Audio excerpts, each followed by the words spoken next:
بسم اللہ الرحمن الرحیم والصلاة والسلام علی رسولہ الکریم وعلی آلہ وصحبہ اجمعین۔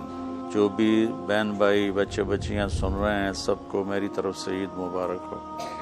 عید کی خوشی ہم کیوں مناتے ہیں، پہلے میں یہ تھوڑا سا واضح کر دوں کہ رمضان کا مہینہ اللہ نے پورا ایک ہمارے لیے خوشی کا مہینہ بنایا ہے، جس میں اللہ کی جنت کے دروازے کھول دیے جاتے ہیں، جہنم کے بند کر دیے جاتے ہیں، شیطان قید کر دیے جاتے ہیں، جنت کو روزانہ سجایا جاتا ہے، اللہ کا عرش پہلے آسمان پہ آ جاتا ہے، اللہ کی طرف سے اعلان ہو رہا ہوتا ہے، کوئی بخشش چاہنے والا، کوئی حاجت مانگنے والا، فرض 70 فرضوں کے برابر ہو جاتا ہے اور نفل فرض کے برابر ہو جاتا ہے، اور نفل اور فرض کا فرق اتنا بڑا ہے کہ قیامت تک 2 رکعت نفل پڑھتا رہے تو فرض رکعت کے ایک سجدے کے برابر نہیں، اور اس میں جو مر جاتے ہیں اہل ایمان ان کا حساب نہیں ہوتا،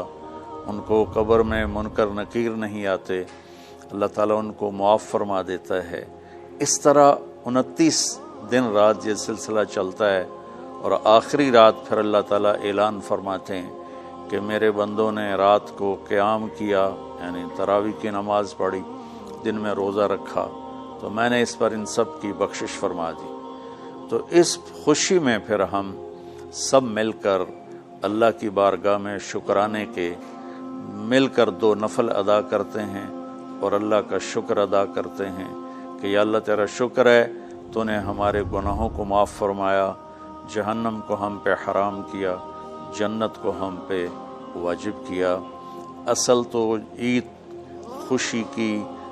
کی خوشی کی یہ وجہ ہے۔ آپ عید کے لیے غسل فرماتے تھے اور اپنے کپڑوں میں سے اچھے کپڑے منتخب فرماتے تھے، اور فجر کی نماز کے بعد آپ اشراق نہیں پڑھتے تھے اس دن، باقی آپ کی ساری زندگی کا معمول تھا کہ فجر کے بعد آپ اشراق پڑھتے تھے، لیکن اس دن آپ اشراق نہیں پڑھتے تھے، غسل فرما کے پھر کچھ کھا کے، کوئی میٹھی چیز، کھجور ہی عام طور پر ہوتی تھی، کھجور کھا کے پھر آپ عیدگاہ کی طرف تشریف لے جاتے تھے اور پہلے نماز پڑھاتے تھے، پھر خطبہ ہوتا تھا، اور اس کے بعد جس راستے سے آپ جاتے تھے اس راستے کو چھوڑ کر پھر اور راستے سے گھر واپس آتے تھے، پھر وفود سے ملاقات کرتے تھے، سرداروں سے، صحابہ سے ملاقات کرتے تھے، اس میں کچھ کھانوں کا اہتمام بھی ہوتا تھا۔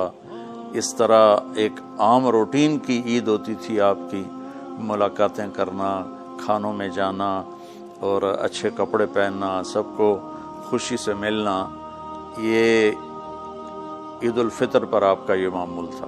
باقی جو اداسیاں ہیں، ڈپریشنیں ہیں، اس کی وجہ آپس کی محبتوں کا کم ہو جانا ہے، اور دنیا کی ایسی دوڑ جس نے اپنے آپ کو بھی بھلا دیا ہے، اور آپس کی نفرتیں ہیں اور آپس کے بغض، حسد ہیں، ان منفی جذبوں نے ہماری خوشیوں کو دھندلا دیا ہے، ورنہ رمضان کا ہر لمحہ خوشی کے لیے ہے، اور عید اس کی پیک ہے، اور پوری زندگی اللہ راضی ہو رہا ہو تو خوشی ہی خوشی ہے۔ ہمیں اپنے ملک سے، اپنی نسل سے آپس کی نفرتیں، حسد، بغض یہ مٹانے ہوں گے، تب جا کر ہمیں حقیقی خوشیاں حاصل ہوں گی۔ میں اس عید کے خوشی کے موقع پر اپنی قوم سے ہاتھ جوڑ کے اپیل کروں گا کہ جھوٹ بولنا چھوڑ دیں، دھوکہ دینا چھوڑ دیں اور ظلم کرنا چھوڑ دیں۔ مذہبی نفرت نے ہمیں تباہ کر دیا، سیاسی نفرت نے ہمیں تباہ کر دیا، صوبائی قومی نفرت نے ہمیں تباہ کر دیا، آپس کی رنجشوں کی نفرت نے ہمیں تباہ کر دیا۔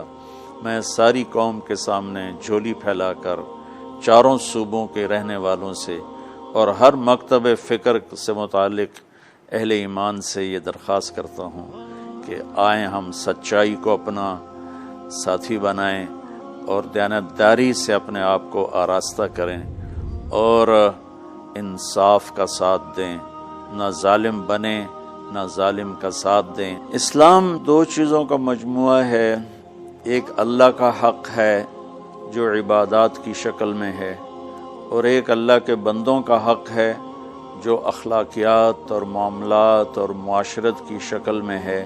یہ دونوں کمپلسری پیپر ہیں، دونوں لازمی پیپر ہیں، ان دونوں میں پاس ہونا ضروری ہے۔ میری نماز اچھی ہے لیکن میری دکان پہ جھوٹ ہے تو نماز اس جھوٹ کی کمی کو پورا نہیں کر سکے گی۔ میری دکان پہ سچ ہے لیکن میں نماز نہیں پڑھتا تو میرا یہ سچ بولنا میرے نماز کی کمی کو پورا نہیں کر سکتا۔ اللہ کے نبی نے دنیا سے جاتے ہوئے 2 لفظوں میں سارا دین بتا دیا تھا۔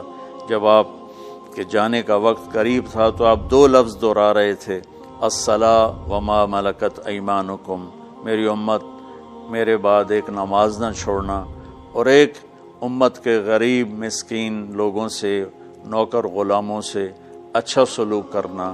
یہ 2 الگ الگ ڈیمانڈ ہیں۔ جیسے پانی پینے سے روٹی کی کمی پوری نہیں ہو سکتی اور روٹی کھانے سے پانی کی کمی پوری نہیں ہو سکتی، یہ دونوں الگ چیزیں ہیں۔ اخلاق کو عبادت کی کمی پر نہیں کر سکتی، اور عبادت کی کمی اخلاق کو اور اخلاق کی کمی کو عبادت پورا نہیں کر سکتی۔